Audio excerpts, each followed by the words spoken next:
গাজিয়াবাদে পৌঁছলেন শেখ হাসিনা। হিন্ডন এয়ারবেসে হাসিনার বিমানের অবতরণ। কিছুক্ষণের জন্য ভারতে শেখ হাসিনা থাকবেন বলে সূত্র মারফত খবর পাওয়া যাচ্ছে। এটাও জানা যাচ্ছে সূত্র মারফত যে ভারতে রাজনৈতিক আশ্রয় চাননি শেখ হাসিনা।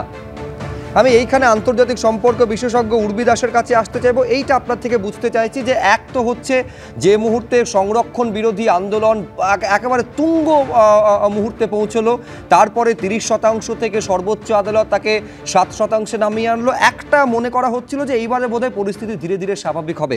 স্বাভাবিক হওয়া তো দূরের কথা, আরও অগ্নিগর্ভ হলো পরিস্থিতি এবং একটা সময়ে শেখ হাসিনা কার্যত দেশ ছেড়ে পালাতে, দেশ ছাড়তে বাধ্য হলেন। এই রকম একটা জায়গায় পরিস্থিতি গেল কী কারণে? দেখুন, প্রথমে যেটা আমি বলবো যে এই যে প্রথমে যে আন্দোলনটা শুরু হয়েছিল সংরক্ষণ নিয়ে, এই সংরক্ষণের যে রুলিংটা এটা কিন্তু কোর্ট দিয়েছিল। এটা কিন্তু কোনো রকম হাসিনা সরকার দেননি। তারপরে যখন এটা মেনে নিয়েছিল কিছুদিন আন্দোলন বন্ধ ছিল, তারপর দেখা গেছে আন্দোলন আরও বেশি হয়ে গেল, আরও বেশি রক্তাক্ত তার রূপ হয়ে গেল এবং নানা রকম গোষ্ঠী সেখানে এসে আন্দোলনের মধ্যে যোগ দিল। তাহলে বোঝাই যাচ্ছে যে এবার যদি আমরা সিচুয়েশনটাকে ব্যাকট্র্যাক করি যে এটা কিন্তু সংরক্ষণের জন্যই শুধু এই আন্দোলন ছিল না। আর যদি আপনি আন্দোলনকারী তাদের যদি আপনারা তাদের ডেমোগ্রাফিটা দেখেন, আন্দোলনকারী কিন্তু যদি ছাত্ররা হয়, ছাত্ররা কখনোই জেল ভাঙে না, ছাত্ররা কখনোই এত উগ্র টাইপের হয় না। হ্যাঁ, তার মানে একটা বেশ মৌলবাদ বা বলুন একটা ফান্ডামেন্টালিস্ট বা বিভিন্ন রকমের যোগ সাজক অনেক পার্টিসরা কিন্তু যোগ আছে।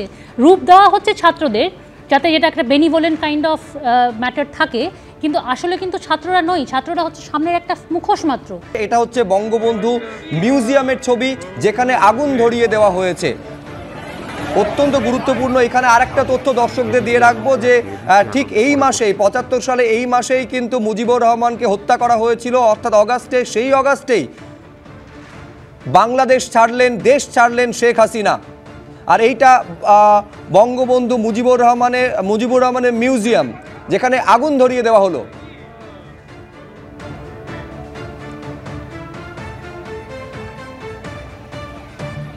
খবর পাচ্ছি গাজিয়াবাদে হিন্ডন এয়ারবেসে পৌঁছেছে শেখ হাসিনার বিমান।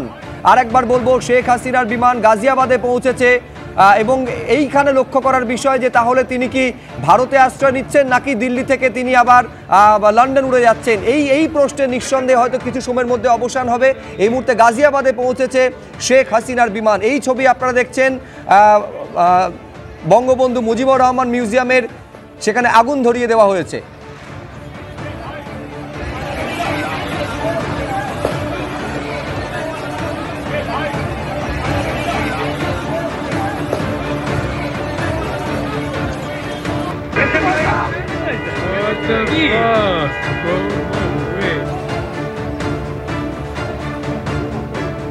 আর একবার আপনাদের বলবো, গাজিয়াবাদে পৌঁছেছেন শেখ হাসিনা। শেখ হাসিনার যে বিমান তা গাজিয়াবাদে পৌঁছেছে। একেবারে আপনাদের প্রতি মুহূর্তে, যে মুহূর্তে শেখ হাসিনার বিমান বাংলাদেশ থেকে রওনা দিয়েছিল, দেশ ছেড়েছিলেন, তখন থেকে আপনাদের দেখাচ্ছি